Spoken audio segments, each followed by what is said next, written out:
friends, welcome back to the Maple Leaf Barn. I'm Libby and today I am harvesting some more tulips, and I'm also going to be hanging up my BirdBuddy Bird Feeder. I'm super excited about it. It was a Christmas gift, and I guess I'm at that age where I am just wanting to relax and watch birds. Now, one thing to know about the bird feeder, we actually don't have internet out here, out in the farm section, but I really wanted to capture the flowers in the background with the bird feeder with the camera. So what we're gonna do is later this spring, we're actually gonna get a trench digger, and we're going to trench back here, and we're going to use it for two reasons. One, it'll be a great opportunity for us to get our water under the ground and get it trenched all the way back here, but we're also going to lay down internet and have that capability back here on the farm as well. If you're new to the channel, welcome, and if you are returning, thanks for hanging out with us on our flower farm here in Southwest Ohio. We love having you guys. Be sure to hit the subscribe button and follow along with us on our flower farming journey. I wanted to show you this very dirty bucket. So I use this bucket for a bunch of different things. When I'm inside, I have one where I'm refilling the water for all of our seedlings. I take it from our mud room kind of sink, and then I take it down to where the seedlings are in the grow room on the racks and everything, and I use this as a way to fill up my water can down there. And then when I'm doing kind of small batch harvests, I like to take this out here because it's just very versatile. It's really easy to use. It's very kind of lightweight but kind of angular looking. It's an oval almost. It's very dirty, so just ignore that. But I just wanted to share that with you because sometimes I think it's kind of hard to figure out, okay, well, what kind of thing do I want to use? And it's an OXO Good Grips angled measuring bucket.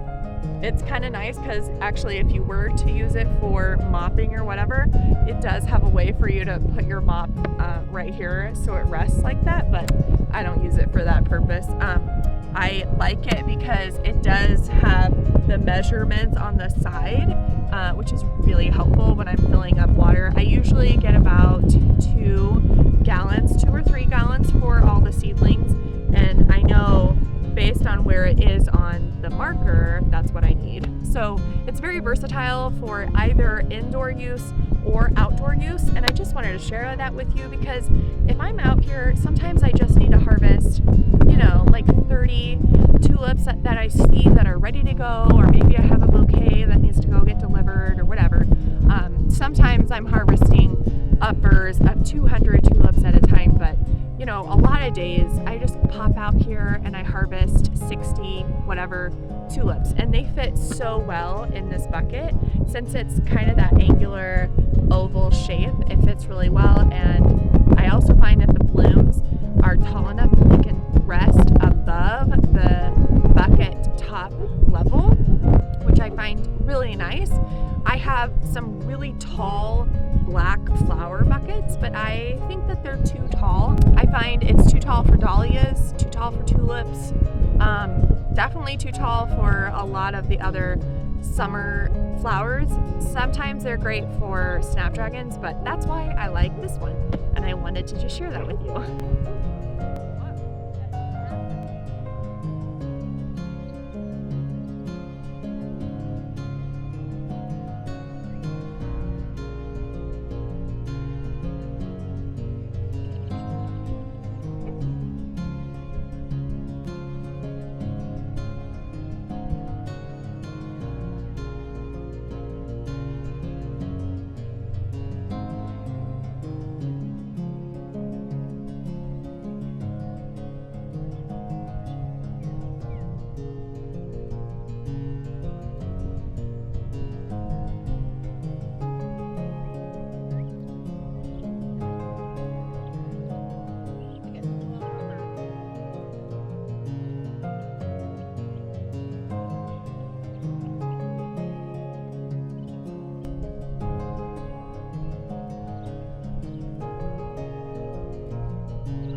Okay, so just for an example, there are 20 of these red tulips. Honestly, I don't remember what variety this is. I can pop it up on the screen if I can remember.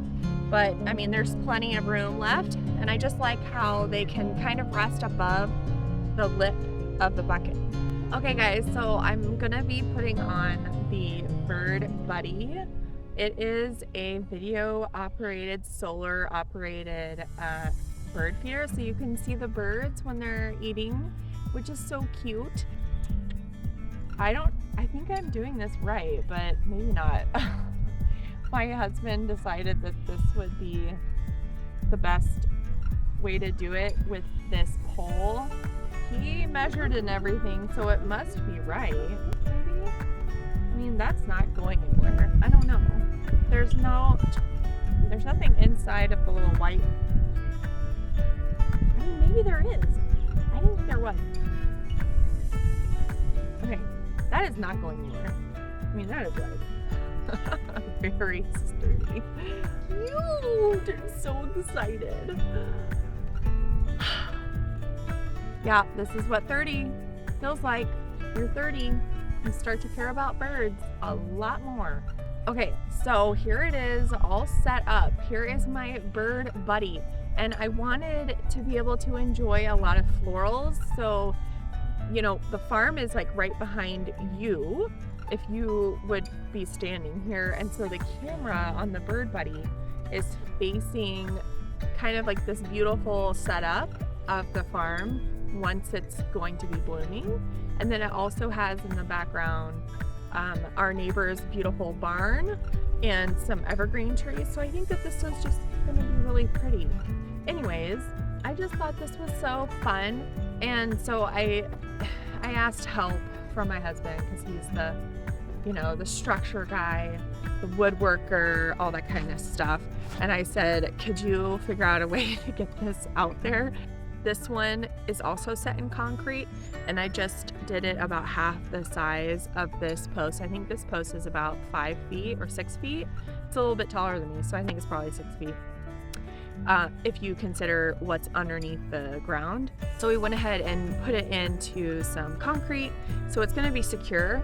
There are 2 ways of putting up the BirdBuddy. You can hang it with this hanger that they offer you. You can use this if you have someplace super close to your house that you wanted to put it, but they also give you kind of this pole option, which I think is a little bit more secure. It has the solar panel over here that helps charge this battery, but I do think that I still have to bring this inside from time to time and charge it.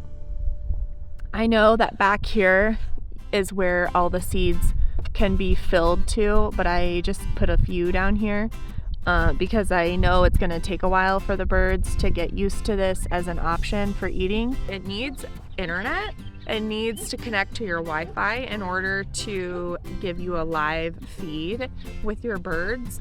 And my understanding is that you can share your feed with anyone, but we're not going to do that. This is just for our personal use.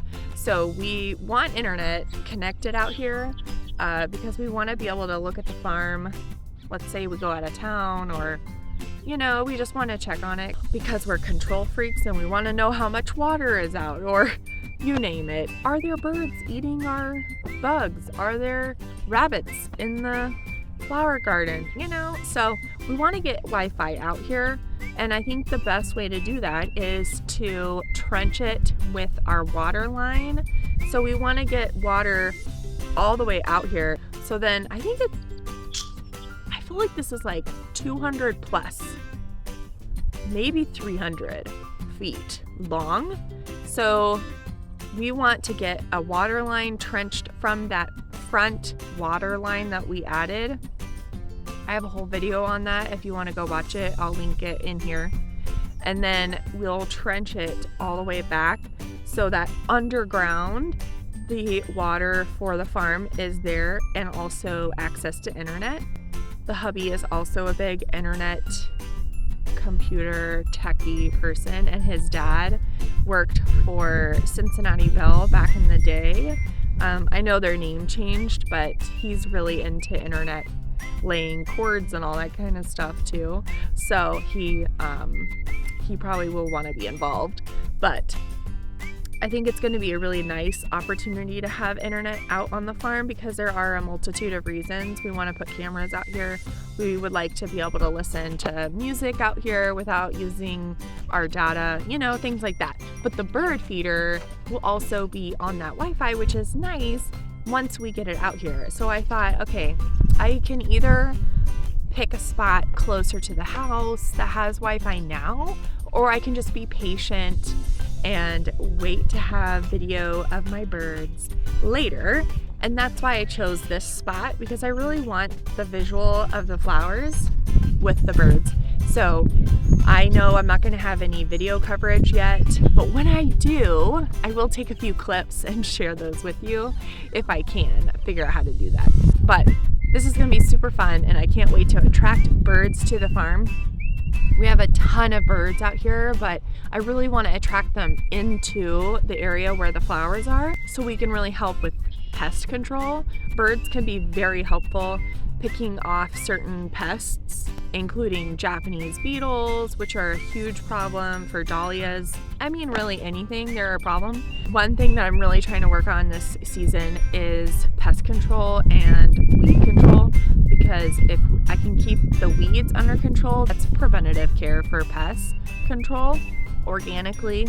And I'd also like to attract things like healthy pollinators or predators that are going to take out some of those pests that I have had problems with last season or in previous seasons. So that's one reason why I'm going to be trying to attract birds to the farm.